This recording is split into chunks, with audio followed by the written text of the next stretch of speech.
Hello everyone, welcome to ML classes. ML classes में आपका स्वागत है।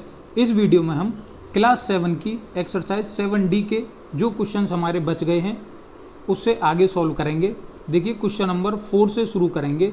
इससे पहले वाली वीडियो में 1 से लेकर 3 तक आपके क्वेश्चंस करा दिए हैं और इस एक्सरसाइज का मैंने वहाँ पर कॉन्सेप्ट भी आपको बताया है। अगर आपने वो वीडियो अभी तक नहीं देखी है तो आप उस वीडियो को पहले जाकर देखिए, क्योंकि मैंने इंट्रोडक्शन में आपको काफ़ी कुछ एक्सप्लेन किया है।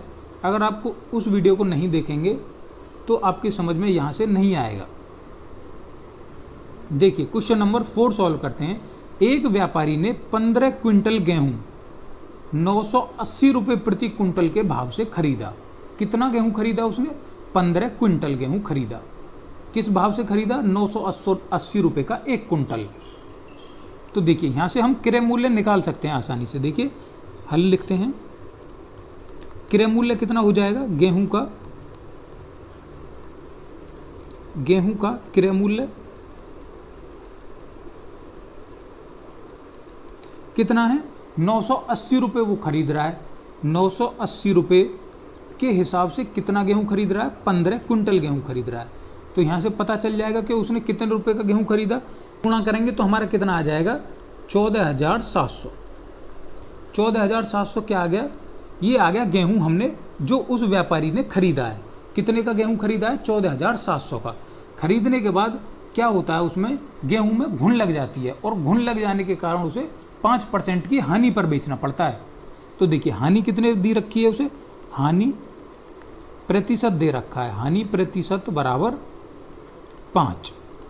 अब देखिए, हमें हानि प्रतिशत पता है और क्रय मूल्य पता है। तो देखिए, हानि प्रतिशत का फॉर्मूला लगा दो यहाँ से। हानि प्रतिशत बराबर हानि बटे क्रय मूल्य गुणा 100। क्यों लगा रहे हैं हम फॉर्मूला? क्योंकि यहाँ से हानि निकाल लेंगे। देखिए, हानि प्रतिशत कितनी दे रखी है? 5 बराबर हानि कितनी है ये हम निकालेंगे यहाँ से। हानि बटे क्रय मूल्य कितना है? 14,700 और गुणा 100। देखिए, 14,700 किस में है? इधर भाग में, तो इधर जाके किस में बनेगी? गुणा में। 5 गुणा 14,700 बराबर हानि गुणा 100। अब ये 100 इधर किस में है? गुणा में, तो इधर आके किस में होगा? भाग में। 5 गुणा 14,700 बटे 100 बराबर हानि। तो अब हम यहाँ से हानि की वैल्यू निकालेंगे। देखिए, हानि बराबर 5 गुणा 14,700 बटे 100। नीचे की 2 जीरो से ऊपर की 2 जीरो कट जाएंगी। कितना बचा? 5 गुणा 147। 147 की 5 में गुणा करेंगे तो कितना आ जाएगा? 5 की 7 में करी 35, 3 कैरी लग गया। 14 की गुणा 5 में करी 70 और 3 73। कितना आ गया? 735 रुपये की उसे क्या हो गई? हानि हो गई। देखिए, हमारे पास क्या है? हमारे पास हानि भी है, हमारे पास क्रय मूल्य भी है। अब वो क्या पूछ रहा है? विक्रय मूल्य पूछ रहा है। तो हमें क्या निकालना है? विक्रय मूल्य निकालना है। विक्रय मूल्य बराबर निकालिए। और हमें पता है हानि का फॉर्मूला क्या होता है? हानि बराबर मूल्य माइनस विक्रय मूल्य।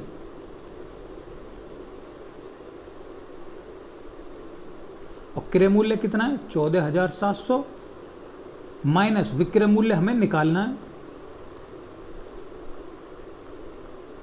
और हानि कितनी है? हानि रख दी हमने यहाँ पे 735 रुपये। अब देखिए, विक्रय मूल्य निकालना है तो विक्रय मूल्य को दूसरी तरफ लेके जाएंगे, विक्रय मूल्य को इधर लाएंगे। तो इधर माइनस का है तो इधर आके प्लस का हो जाएगा। तो 735 प्लस विक्रय मूल्य बराबर 14,700। विक्रय मूल्य को अकेला रखेंगे इधर। विक्रय मूल्य बराबर 14,700 माइनस 735 को इधर ले आएंगे। तो 14,700 में से 735 घटाएंगे तो हमारा कितना बच जाएगा? 13,965। ये क्या आ गई? उसकी विक्रय मूल्य आ गया। मतलब उसने जो गेहूं खरीदा था 14,700 का, वो उसने कितने रुपए में बेचा है? 13,965 रुपये में बेचा है। ये आ गया उसका विक्रय मूल्य। यही इस क्वेश्चन का आंसर हो जाएगा। क्वेश्चन नंबर 5 सॉल्व करेंगे। देखिए बच्चों, 5 नंबर, एक कलम को, एक पेन है, उसे 21 रुपये में बेचने पर 5% का लाभ होता है, तो उसका हमें क्या बताना है, क्रय मूल्य बताना है। देखिए बच्चों, एक पेन को हम बेच रहे हैं कितने रुपए में, 21 रुपये में। तो यहाँ से विक्रय मूल्य कितना हो गया, विक्रय मूल्य बराबर 21 रुपये। देखिए बच्चों, इस प्रकार के क्वेश्चन में हमें एक चीज़ ध्यान रखनी होती है कि जब भी हमें लाभ दिया गया हो, लाभ दिया हो या हमें हानि दी गई हो, तो वो जब भी लाभ या हानि दिया गया होगा वो हमें किस पर निकालना है, वो हमें क्रय मूल्य पर निकालना है। लाभ या हानि हमें किस पर होती है, क्रय मूल्य पर होती है हमेशा। और हमें यहाँ पर क्या दिया गया है, विक्रय मूल्य दिया गया है। तो हम यहाँ से क्रय मूल्य मान कर चलेंगे कुछ। तो देखिए, माना क्रय मूल्य बराबर, हमने क्रय मूल्य मान लिया उसका 100 रुपये। मतलब हमने वो वस्तु कितने रुपए में, वो कलम जो खरीदा है हमने कितने रुपए में खरीदा है, 100 रुपये में खरीदा है, ऐसा हमने मान लिया। और हमें यहाँ से लाभ कितना हो रहा है, 5 रुपये का लाभ हो रहा है। देखिए 5% का लाभ हो रहा है, मतलब 100 रुपये में खरीद कर 5% में बेच रहा है। तो मतलब 5 रुपये में बेच रहा है ऊपर, मतलब 5 रुपये का फ़ायदा ले रहा है। वो 100 रुपये में खरीद रहा है और 5 रुपये का लाभ ले रहा है। तो इस, अब देखिए हमें यहाँ से क्या पता चल रहा है कि वो किसी वस्तु को 100 रुपये में खरीद रहा है और 5 रुपये के लाभ से उसे बेच रहा है। तो मतलब कितने रुपये में बेच रहा है, विक्रय मूल्य कितना आ गया, यहाँ से विक्रय मूल्य आ गया 100 + 5, मतलब 105 रुपये में बेच रहा है।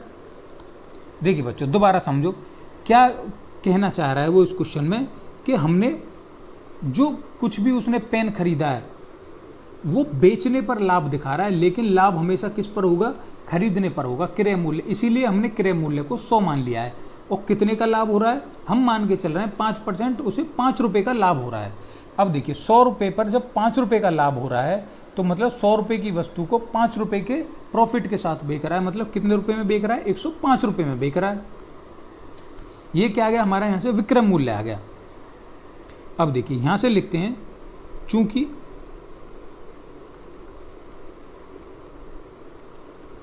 विक्रय मूल्य 105 है, तो क्रय मूल्य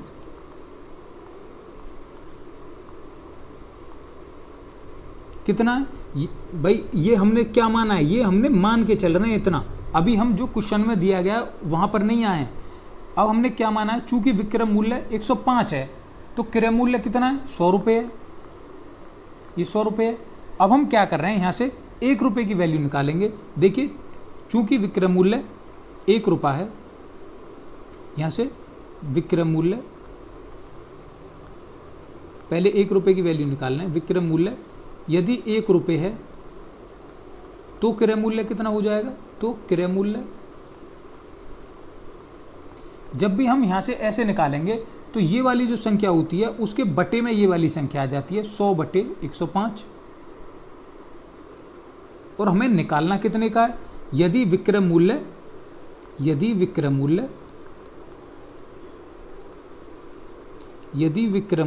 कितना हो, 21 रुपये हो, 21 रुपये है तो क्रय मूल्य बताना है हमें। तो क्रय मूल्य अब क्या हो जाएगा, 100/105 × 21। अब इसमें 21 की गुणा हो जाएगी। देखिए गुणा करने के बाद जो हमारा कटेगा उसे काट देंगे। कितना है, 100 × 21/105। 21 से 105 कट गया 5 बार, और 5 से 100 कट गया 20 बार। तो यहाँ से हमारा क्रय मूल्य कितना आ गया, क्रय मूल्य बराबर कितना आ गया, 20 रुपये। क्रय मूल्य आ गया उस पेन का 20 रुपये। मतलब उसने वो पेन कितने में खरीदा था, 20 रुपये में खरीदा था और 21 रुपये में बेच दिया था। क्वेश्चन नंबर 6 देखेंगे बच्चों, क्या दिया गया है। श्याम ने अपना ट्रांजिस्टर सेट खराब होने के कारण 1280 रुपये में 20% की हानि पर बेच दिया था। इस ट्रांजैक्शन सेट का हमें क्या बताना है, क्रय मूल्य बताना है कि वो उसने कितने रुपए में खरीदा था। अब देखिए 20% की हानि पर बेच रहा है, वो कितने रुपए में, 1280 रुपये में। यहाँ पर वही दिया गया है हमें, बेचने पर हमें, विक्रय मूल्य पर हमें क्या दिया गया है, हानि दी गई है। जबकि हानि और लाभ किस पर होते हैं? हानि और लाभ होते हैं क्रय मूल्य पर। तो बिल्कुल फिर उसी तरीके से हम मान के चलेंगे, माना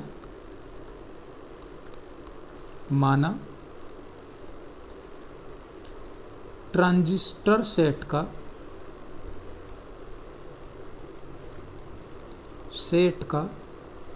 क्रय मूल्य हमने मान लिया, कितना मानेंगे? 100 रुपये मान के चल रहे हैं। अब उसे हानि कितने की हो रही है? 20% की, मतलब 20 रुपये की उसे हानि मान के चल रहे हैं हम। हानि बराबर 20 की। अब देखिए 100 रुपये में वो खरीद रहा है और 20 रुपये की उसे हानि हो रही है, तो यहाँ से विक्रय मूल्य कितना हो गया? मतलब उसने वो कितने रुपये में बेचा है भाई? अगर कोई व्यक्ति 100 रुपये में खरीद रहा है और उसे 20 रुपये नुकसान से बेच रहा है, तो मतलब कितने रुपये में बेच रहा है उसे? 100 माइनस 20, कितने रुपये में बेच रहा है? बराबर 80 रुपये में बेच रहा है। तो ये आ गया विक्रय मूल्य। अब देखिए बिल्कुल पिछले वाले क्वेश्चन की तरह, जब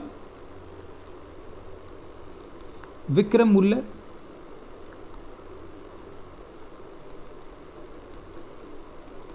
₹80 है तो क्रय मूल्य कितना है? तो क्रय मूल्य बराबर, क्रय मूल्य कितना दिया गया है? तो 100 रुपये दिया गया है। यहां से 1 का निकालेंगे या यहां से 1 का ना निकालो, अगर आप डायरेक्ट ही निकाल लो। हमें डायरेक्ट कितने का निकालना है? 1280 का निकालना है हमें यहां से। तो देखिए 1280 का यदि विक्रय मूल्य ₹1280 है तो क्रय मूल्य, देखिए ये 100 तो ऊपर रहेगा और जो हमें दिया गया है ये नीचे लिखा जाएगा, और जिसकी वैल्यू हमें निकालनी होती है उसकी हम यहाँ गुणा करते हैं। बिल्कुल इसी प्रकार हमने पिछले वाले क्वेश्चन में किया था। हमें क्या करना था? यहाँ ये हमें 21 का मान निकालना था, तो हमने 21 की यहाँ पर गुणा की थी। यहाँ पे हमने अगले वाले क्वेश्चन में 1 नहीं निकाला है। अगर आप डायरेक्ट भी निकाल दोगे ऐसे तो भी वो हमारा क्वेश्चन सही है। देखिए ऊपर ऊपर की गुणा करते हैं, 100 गुणा 1280 बटे 80, 1 जीरो से ये 1 जीरो कट जाएगी, 8 का भाग देंगे, 8 का भाग 12 में देंगे, कितनी बार गया? 1 बार। कितना बचा? 4 बचा। 8 छिंग 48, कितना आ गया ऊपर? 100 गुणा 16, 16 की गुणा 100 में करेंगे तो कितना आ गया? 1600। 1600 क्या आ गया? ये ट्रांजिशन सेट का क्रय मूल्य आ गया। क्रय मूल्य मतलब वो जो ट्रांजिस्टर सेट खरीदा गया है, कितने रुपए में खरीदा गया? 1600 रुपये में खरीदा गया और 1280 रुपये में बेच दिया गया, 20% की हानि के साथ। क्वेश्चन नंबर 7 सॉल्व करेंगे। देखिए बच्चों क्वेश्चन नंबर 7 क्या दिया गया है? एक दूध वाले ने अपनी 2 गायों को, उसने 2 गायों को 20,000 रुपये में प्रति गाय की दर से, मतलब दोनों गाय उसने 20-20 हज़ार रुपये की बेची हैं। पहली गाय भी 20 रुपये की और दूसरी गाय भी 20,000 रुपये की। एक गाय पर उसे 5% का लाभ हुआ और दूसरी पर 20% की हानि। जैसे कि वो पहली गाय को 20,000 रुपये में बेच रहा है, दूसरी को 20,000 रुपये में बेच रहा है, तो पहली पर उसे मान लिया 5% का लाभ हो रहा है और दूसरी पर उसे 10% की हानि हो रही है। तो क्या कह रहा है? इस सौदे में, मतलब पूरा इसका जो सौदा हुआ है उसमें उसे लाभ हुआ है या हानि हुई है, बस इतना बताना है हमें। तो देखिए इस क्वेश्चन को कैसे सॉल्व करेंगे बच्चों।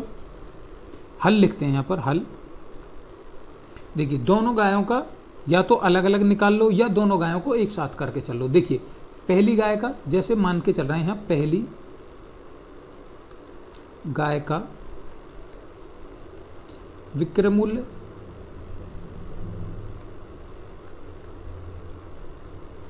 कितना है? 20,000 रुपये। विक्रय मूल्य तो दोनों का बराबर है, 20-20 हज़ार रुपये। तो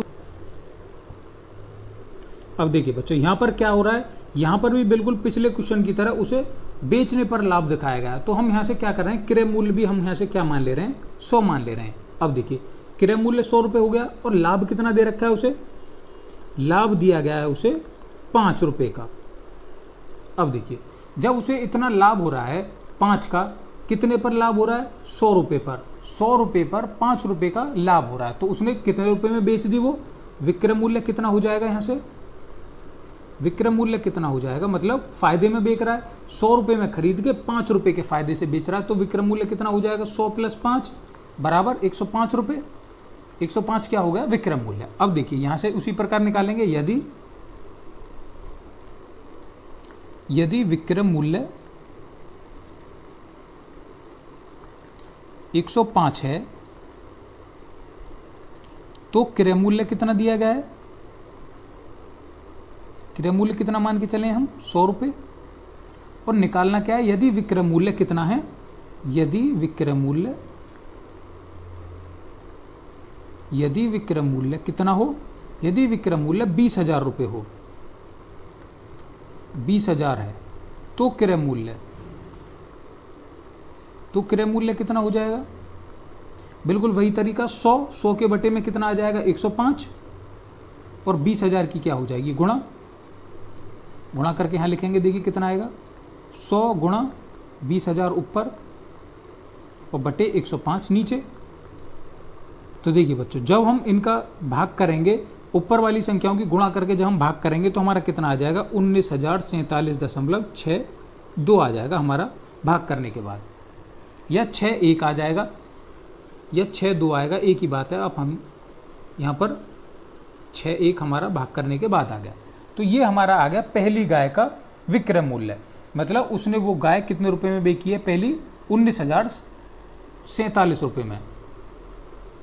अब यहाँ से हम दूसरी गाय का विक्रय मूल्य निकालेंगे। देखिए इसी प्रकार,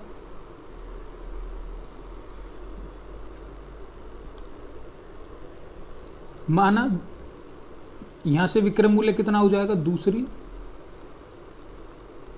गाय का विक्रय मूल्य तो दोनों का ही बराबर है, दोनों 20,000 रुपये में बेची है उसने। और क्रय मूल्य हम मान ले रहे हैं यहाँ से, क्रय मूल्य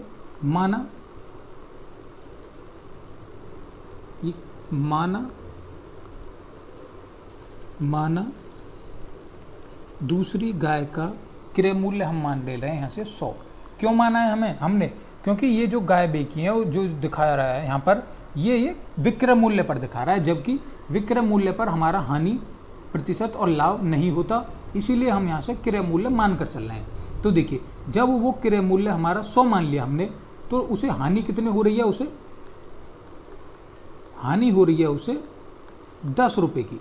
तो देखिए 100 रुपये में कोई चीज़ खरीदी जा रही है, 10 रुपये की हानि हो रही है, तो कितने रुपये में बेची गई होगी? विक्रय मूल्य बराबर 100 - 10 कितना हो गया? 90। देखिए बच्चों, जब कोई चीज़ हम 100 रुपये में खरीदते हैं और 10 रुपये के नुकसान के साथ बेचते हैं, तो हम कितने रुपये में बेचते हैं उसे? 90 रुपये में। विक्रय मूल्य कितना आ गया? 90 रुपये। अब देखिए, यदि विक्रय मूल्य 90 रुपये है, तो क्रय मूल्य कितना दिया गया है? मान के चले हम, क्रय मूल्य कितना मान के चले हैं? 100 रुपये। अब निकालना क्या है हमें यहाँ से? यदि विक्रय मूल्य कितने का निकालना है? 20,000 का। यदि विक्रय मूल्य 20,000 है, तो क्रय मूल्य कितना हो जाएगा? देखिए 100 के बटे में कितना आएगा? 90, और गुणा कितने की होगी? 100/90 गुणा 20,000। अब देखिए 100 की गुणा 20,000 में करेंगे, 20,000 के आगे कितनी जीरो लग जाएंगी? 2 जीरो, और बटे 90, एक जीरो से एक जीरो कट जाएगी, बचा कितना? 1 2 3 4, 1 2 3 4 5, 1 2 3 4 5 बटे 9। जब हम इसमें इसका भाग लगाएंगे तो हमारा कितना आ जाएगा? 22,222.22। देखिए बच्चों, ये क्या निकल के आया हमारे यहाँ से? ये क्रय मूल्य निकल कर आया है। पहली गाय का क्रय मूल्य इतना निकल के आया, और दूसरी गाय का क्रय मूल्य कितना निकल के आया है? ये आया है, ये दूसरी गाय का क्रय मूल्य। तो अब यहाँ से हम क्या निकाल सकते हैं, दोनों गायों का पता चल सकता है हमें, दोनों गायों का क्रय मूल्य कितना हो जाएगा। यहाँ से दोनों को जोड़ देंगे तो हमें पता चल जाएगा 19,047.61 प्लस 22,222.22। दोनों को जोड़ेंगे तो हमारा कितना आ जाएगा 41,269.83 रुपये। ये क्या आ गया, ये इसने दोनों गायें इतने रुपए में खरीदी थी। अब देखिए प्रश्न में हमें क्या दिया गया था, दोनों गायों का विक्रय मूल्य दिया गया था। दोनों गायों का विक्रय मूल्य उसने किस प्रकार बेची हैं वो दोनों गाय, 20-20 हज़ार रुपये की दोनों अलग अलग बेची हैं, 20,000 और 20,000, मतलब कितने की बेच दी, 40,000 रुपये की बेच दी। अब देखिए 40,000 रुपये में वो बेच रहा है और ख़रीद कितने में रहा है, 41,269 में। अब देखिए बच्चों हमें सीधा सीधा पता चल रहा है, देखिए वो खरीद कितने में रहा है, 41,269 रुपये में खरीद रहा है और बेच कितने में रहा है, 40,000 में बेच रहा है। तो सीधा सीधा पता चल रहा है कि ज़्यादा में तो वो खरीद रहा है और कम में बेच रहा है, तो सीधा सीधा उसे क्या हो रहा है, हानि हो रही है। तो हानि का फॉर्मूला लगाएंगे, हानि बराबर विक्रय मूल्य, हानि बराबर क्रय मूल्य माइनस विक्रय मूल्य। हानि का फॉर्मूला लगा दिया, क्रय मूल्य माइनस विक्रय मूल्य, और क्रय मूल्य कितना है 41,269.83 माइनस 40,000। जब इसे हम आपस में घटाएंगे तो हमारा कितना आ जाएगा 1,269.83। यही इस क्वेश्चन का आंसर हो जाएगा कि उसे दोनों गायों पर कितनी हानि हुई, यही हमसे वो इस क्वेश्चन में पूछ रहा था। जो ये पूछा गया है कि इस सौदे में उसे कुल लाभ या कुल हानि बताइए, तो क्या हो रहा है, उसे कुल हानि हो रही है। ये देखिए कितने रुपए की हानि हो रही है, 1,269.83 रुपये की उसे हानि हो गई। यही इस क्वेश्चन का आंसर हो गया। और इसी क्वेश्चन के साथ आपकी ये एक्सरसाइज 7D यहीं पे समाप्त हो रही है। इस एक्सरसाइज में, पूरी एक्सरसाइज में यदि आपको कोई समस्या है तो आप हमसे कमेंट बॉक्स में बेहिचक पूछ सकते हैं।